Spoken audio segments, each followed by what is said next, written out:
Já bych chtěl jenom ještě říct, že zhruba za 3 neděle, 22. prosince, tady bude zvonkohra, takže pokud se vám dnešek líbil, tak přijďte 22. prosince poslechnout si zvonkohru a teď už nebudu déle zdržovat a začneme zvonit.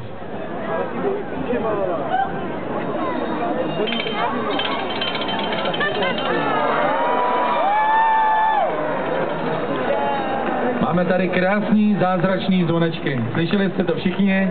Rozsvícený vánoční strom a jmenuje se Vánoční strom splněných přání, takže teď vy, kdo jste chtěli splnit přáníčko, můžete si vzít obálky. Děkuju všem zástupcům dětských domovů, azylového domu, Sokrové válcovny, Třineckých železáren.